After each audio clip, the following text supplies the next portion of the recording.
FNCS Groups Day 2 is over, and we have Clicks being accused of griefing Muzz after deliberately throwing his win. We have Malabuka popping off on EU. We have huge names missing out on Grand Finals, and that isn't even the biggest news. We have confirmation from Epic the Demon's Domain is being blown up the day of Grand Finals. I'm going to talk about why this is and how much this changes. Is Pete going to switch drops? Is Poyo going to go somewhere else? Is Queasy and Malabuka going to contest each other? I also want to talk about how a player has just been banned for teaming, but I don't think they should have actually been banned. This is one of my craziest videos. There's a lot to talk about. Let's jump into it. Let's kick off with the big news. Fortnite is destroying Demon's Domain during FNCS Grand Final. So we first got this video from Fortnite Game teasing the announcement and the event, and it looks kind of crazy, don't get me wrong. And any other day, I would be so excited for this event. It doesn't look that insane. It looks like there's going to be some kind of like a monster that's going to spawn over at Demon's Domain. But then we had this video leaked by HypeX and Sheena, and this one has me very concerned because it is a giant bolt of energy hitting the main building of Demon's Domain and destroying it, literally exploding it. So at this point, it's looking a little bit scary, and I looked at the actual timing of this and I realized this would happen during EU FNCS Grand Finals, but then I went and checked the start time, and Fortnite has actually moved the start time of EU Day 1 to be 1 hour earlier to make sure Grand Finals is over before this event.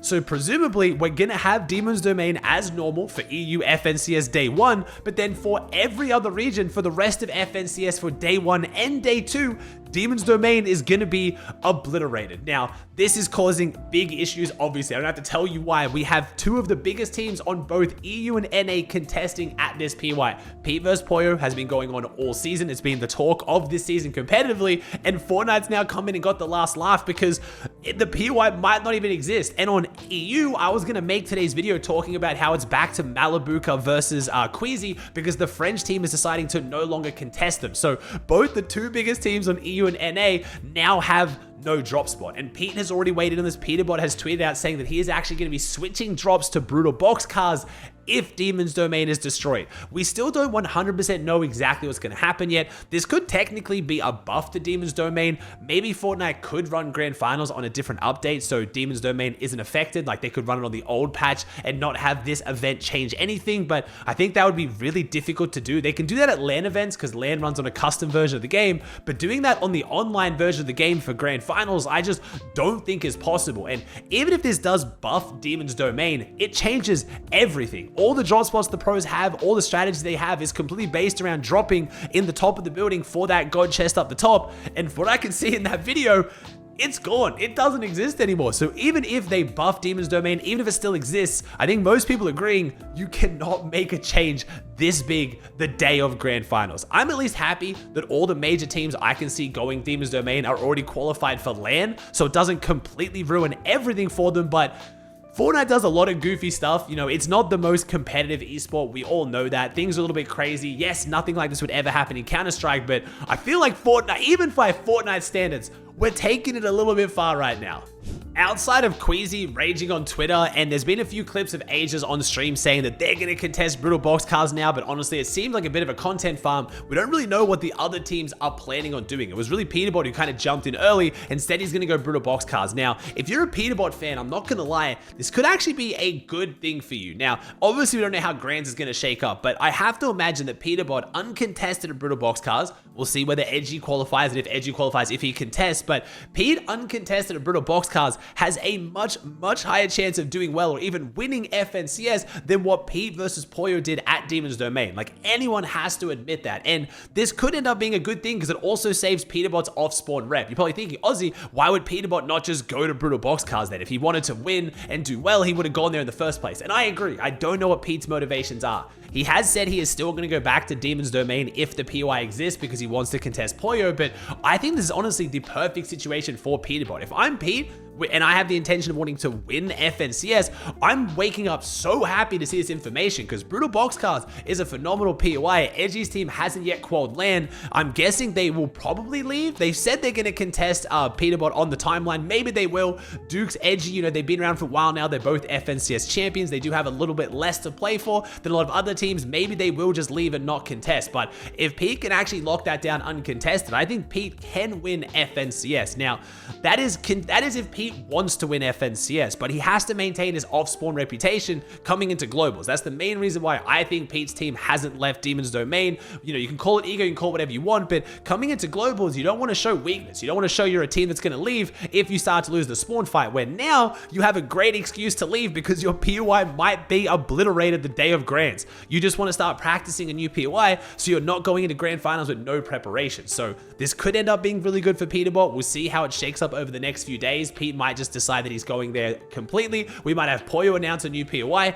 Maybe they're just going to wait and see what happens in Grand Finals, but this is going to be insanity either way. And if you're a Clix fan, I do think ultimately this decreases Clix's chance of winning FNCS. If theoretically, Demon's Domain gets attacked or whatever happens and it gets weakened, or at least Peterbot leaves. If Peterbot gets uncontested brutal boxcars, not only does that make Pete a bigger threat on the overall leaderboard, it also means he's going to be a lot harder to beat for the Big Spire. The Big Spire spawn of brutal boxcars is one of the keys to Clix's success. It's not the only key to their success. They can still do really well without it. They don't need it, and they don't get it every game, but in a 12-game format, it was going to be a lot of loot that now, presumably, they're not going to get, or it's going to be a lot harder to get if they have to fight Peterbot for it over a team like Edgy. So we'll have to see, but this is definitely shaking things up.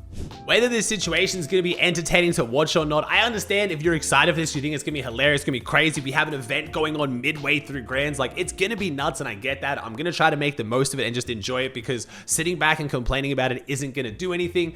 But it is a bit of a concerning trend that we have no cash cups really all last season, no real cash cups this season, and the one major tournament we have this season, pretty much the only weekend Fortnite can't do something like this, they end up doing it. It is a very concerning trend towards Fortnite not caring about competitive. We'll have to see whether that trend continues next season. I'm still on the cope train of we're gonna get cash cups back, and they were just trying to do it because of cheaters, but this definitely isn't a good sign of Fortnite's priorities right now, because it wouldn't be that hard just to make sure that Grand Finals doesn't fall on the one weekend when there's something like this happening. But we'll have to see what happens. Again, it might end up being absolutely nothing. Maybe the POI gets better, maybe not, maybe it just gets destroyed a little bit and then it gets fixed again. Maybe Superman comes in and swoops in and kills the Kraken and makes a giant god POI. I don't know, anything could happen, but it is a concerning trend that Fortnite's going towards not really taking comp into consideration.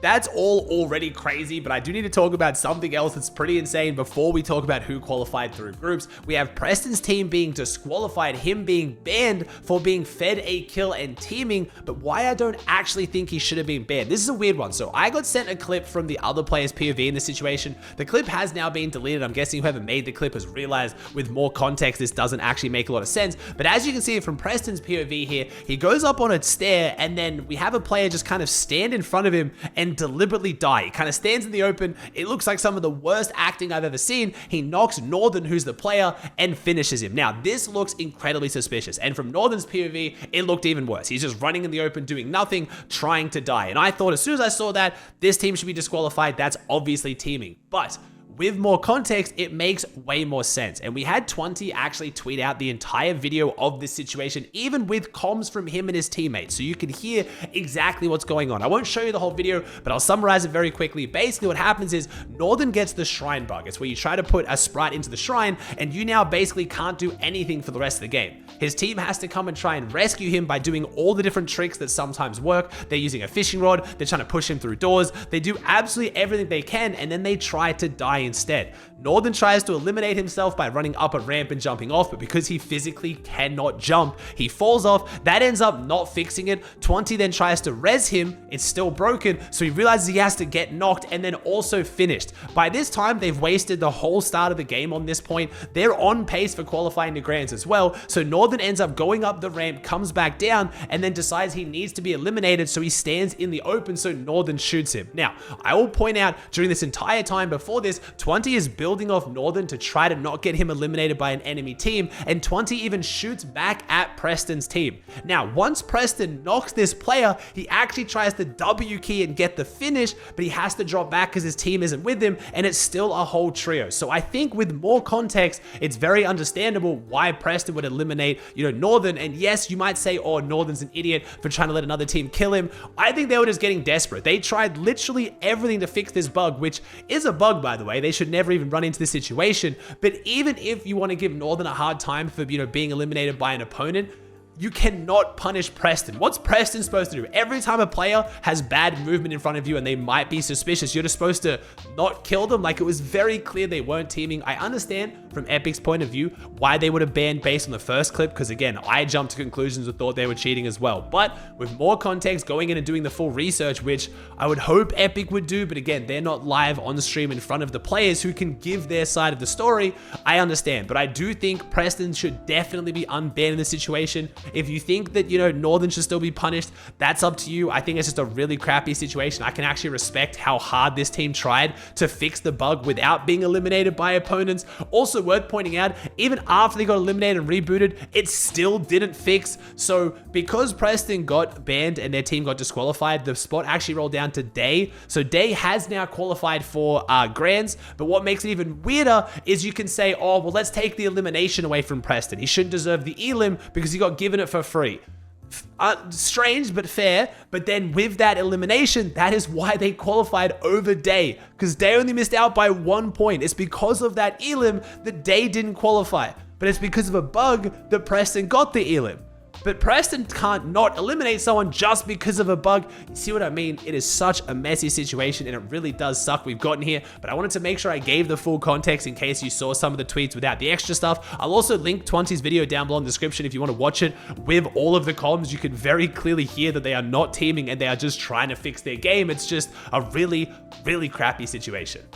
All right, now we can talk about what is going on with the groups. We are Group 2 on both EU and NA and Group 1 on every other region. These are our teams getting through to Grand Finals, and now in EU and NA, we're 2/3 of the way through our qualified spots. There is a few big teams that missed out again. So kicking off with NA, we had 5 wins. We had Game 1 win going to Visuals, Braids, and Aminish with an 8 elimination win. They did this out of contested Foxy Floodgate, but they ended up actually splitting it. Visuals team ended up splitting it with Skittles, which was a brave decision. I really thought it'd be worth just them 50-50 fighting each other. Whoever went on to do well would then qualify because they're both really good teams, but they decided to split it and they went on to win Game 1. Very, very impressive. Then Game 2 came down to Kanata, Bolts, and Rapid, who, mind you, actually came second in Game 1. They got a 10 elim win, second in Game 1. They're on high grounds, a full trio. Clicks made a crazy play that basically destroyed them, left them too weak to be able to beat Visuals team. They ended up coming second, but they brought it back with a 13 elim win in Game 2. Absolutely dominant performance from them. Clicks' team now has a 6 elim 4th and a 9 elim 8th. A good start, but not super crazy. And then in game number 3, Clicks' team gets a 16 elim 2nd. Now, you might see where this is going with a 16 elim 2nd, but I'll show you how the endgame looked from Clicks' POV, and you can tell me if you think it was a little bit strange. Alright. I'm dead. I have 3 med miss. Oh, I'm not sure. So what did we do wrong there? No, bro. Zoe, what is that? What is that call, bro? No, I'm not even joking. Zoe, are you fucking stupid? Why would I take fall right there? And Higgs, are you fucking... Yo, I don't want to know what the fuck you're thinking about. I don't even know what the fuck you're thinking about. I'd say some pretty solid acting there from Clicks. Oh man, what happened? What went wrong? As Clicks took the fall damage. But yeah, if you've watched any of Clicks' gameplay, you know that that was pretty uncharacteristic the way they played that end game. But this is nothing new. We've talked about it a whole bunch here. A lot of teams who are already qualified would rather not qualify through a win to keep playing, where they want to hold down the drop spot, they want to get practice, they want to make content. It all makes sense. And when we talk about game 4 and 5, why Clicks didn't want to qualify will make even more sense as well. But I believe they threw the win, and the win did go to Mason, Golden, and Chimp. Now, they already had a 6 elim 6th in game 1. They were looking pretty solid anyway, so I think Mason, Golden, and Chimp would have qualified without this. And they got a 12 elim win. They were playing phenomenal as well, so I don't want to take it away from them. And then I would say our first underrated win, it came in game number 4 to Slepsy, Zackles, and Batman Joe. Now, they got a 5 elim 5th in game 1, a 0 elim 28th in game 2, a 2 elim 6 before getting a 14 elim win. Now, Batman Joe, I've been watching his streams a whole bunch. He's one of my favorite people to watch for solo cash cups.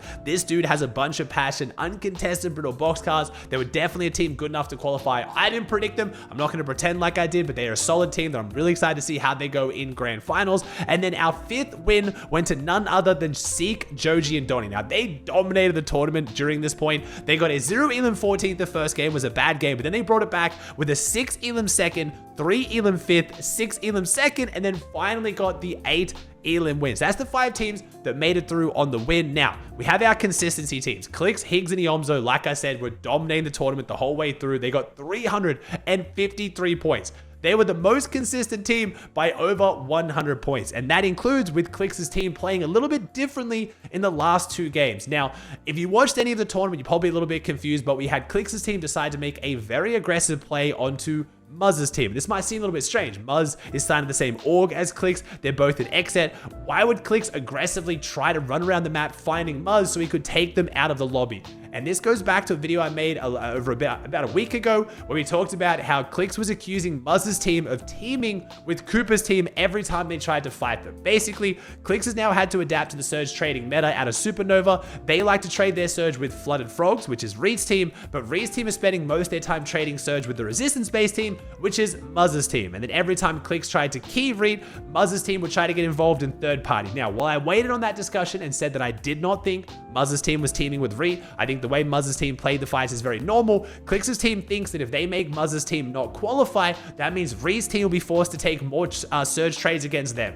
There is a lot into this. Obviously, there's a lot of politics around Surge trading and not. I think as a viewer, you guys have to accept that Surge trading has become normal now. Fortnite has said it's okay. Every single team is doing it. And now we're seeing people literally key teams to give themselves more favorable Surge trading routes. Now, I am not flaming Clix's team for doing that because I understand that. I understand that they think it's in their best interest to go for this play. I was a bit confused watching it live because I feel like Reed's team will just trade Surge with the Resistance whoever qualifies. If Muzz doesn't qualify for Grands, I feel like another good team will go Resistance base and then Reed will just trade Surge with them. So I don't think it does actually change the outcome for Clix, but I can accept the fact that Clix thinks it'll change the outcome for him, and therefore I don't think they're doing it to just grief them. I don't think he hates Muzz and wants Muzz not to qualify. Just unfortunate that Muzz got caught in the crossfire. Now, Muzz, Sphinx, and Shadow shouldn't even be in the position to not qualify at this point, but they didn't connect into game 1. Shadow was having PC issues. He actually had to come here to the Dignitas house and play, but he couldn't get here in time for game 1, so they only got to play the last 4 games. And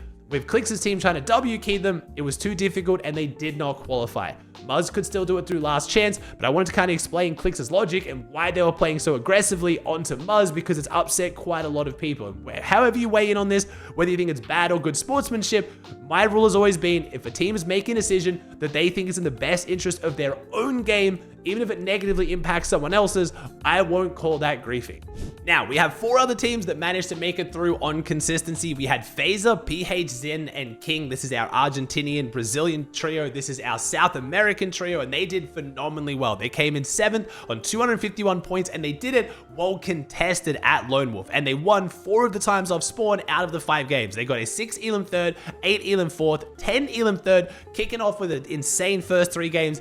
Then they lost their first game on spawn, a 0 elim 30th, and then a 6 elim 11th. So they are looking extremely good. Now, the first team that I did not have predicted at all, while I didn't predict Slepsy's team, I was talking about them a little bit coming into it, looking like a good team, but Cole, Monty, and Scuffy's, our 3rd most consistent team on NA, they were nowhere on my radar. Scuffy's is a long-term subscriber of me on Twitch. I've watched him a whole bunch in the solo cash cups. I've watched him in the scrims, but I didn't have them picked at all in the top 10, and I'm so happy to say I was proven wrong. This team played really solid. 8th, 11th, 11th, 4th, and 3rd, and their last game being a 10 elim 3rd, showing they have a lot of potential. So very excited to see how this team goes. Then we had Skittles, Dash, and Bryce, who are now no longer landing Foxy Floodgate. It looks like they're actually going to try and lock down the Resistance base themselves. They've said they're going Resistance base in Grand Finals, assuming that Muzz doesn't make it through LCQ. That is smart gameplay by them. I can definitely respect them trying to lock down the drop so no one else takes it. And then if Muzz makes into finals, we'll have to see what happens then. And our 10th and final team was Scare, Causes, and Magma on 163. So quite a large drop down between our 9th and 10th place position. And then we had Noah W plays, Chaos, and Clixie just missing out on Grand Finals, as well as Muzz's team. Now, as far as my predictions go, I managed to pick 8 out of the 10 teams. I predicted that Muzz would make it. Super unfortunate situation there. And the other team that I was a bit disappointed with, but I still think they played well, was Noisy, Creon, and Tony, who came 14th. So any team that didn't get top 10 here is now going through to the last chance qualifiers in a few days. Now, moving on over to EU, we had way less drama, but still an extremely exciting tournament over on EU. Now, game 1, We had Country, Predage, and Finnick come out with a 7 elim win out of Pump Power. This is very bad for Mongrel fans because this means that even if Mongrel now makes it through Group 3 into Grand Finals, he will be guaranteed contested by Predage. Then we had Game 2 won by Pix, Dom, and Damus. This shocked nobody. A 7 elim win from the Polish trio who used to drop Pump Power are now dropping Utopia City. This trio was insane. Again, I've mentioned this a bunch in the past, but this trio went from never having made a single Grand Finals to qualifying to land in their second ever FNCS, now looking like a favorite to not only make Grands but potentially win Grand Finals on EU. Again, this isn't a situation where a really well-known pro picks up an underrated player and makes them start popping off. This is 3 players who had never made a Grand Finals ever, who are now a favorite to win a Grand Finals within one chapter. Super impressive how well this team is doing. Then we had Lixium, Izzy, and Plazzy. I would say the most underrated team who got a win here or even managed to qualify. I didn't have Lixium anywhere on my radar. Again, Lixium and Shadox are actually brothers. Didn't even know that until today, and Lixium, again, is a subscriber on my Twitch channel. I see him in chat all the time. Lovely dude. Super excited to see he made it through. He actually did it out of Pump Power. Predage agreeing to coach him at his drop spot after qualifying himself. So Predage apparently really knows Pump Power. Then we had a big name you're used to seeing on the leaderboard. Sadly, you're used to seeing him alongside Cammy, but we had Seti, Yapko, and Panzer. Super happy to see this new trio doing well. I love to see Seti still finding success even after splitting with Cammy. They won Game 4 with a 6-kill win. And then in Game 5, we had Snazy, Icy, and Clement win it, but Game 5 was a bit of a brutal one. We had Marco's team set to potentially win the game to clutch up their qualification. Snazy's team was already through on consistency, and Snazy's team managed to find 2 med-miss grenades in the middle of the open randomly in endgame, and because of that heal-off, they won the game, which they were already qualified for, pushing Marco's team out. Super unfortunate, but we have our 5 consistency spots to go through. To absolutely no one's surprise, we had Ping, Wox, and Malabuka. A trio of this caliber, uncontested at Demon's Domain, is going to be a lock-in for the qual. They got a 13 elim second, a 5 elim third, 3 elim fifth, 7 elim ninth, and a 6 elim 10th. Now, no clue what Grand Finals can look like for this trio because obviously we talked about at the start of the video, but we'll see how they go. Then we had Triss, Tayson, and Chicho come in second overall. They managed to get a 10 elim second and 7 elim second and 6 elim third on the day. So very close to getting the win, but they did it on consistency. Ilusha, first time playing with his new trio in FNCS outside of the play-ins, and they managed to come in third overall. Then we had Fastroki, Ankido, and Bebbies who did it out of contested Supernova. They did extremely well as well. And then team that I really thought was going to be way at the top of the leaderboard, who actually came down to a last game solo clutch.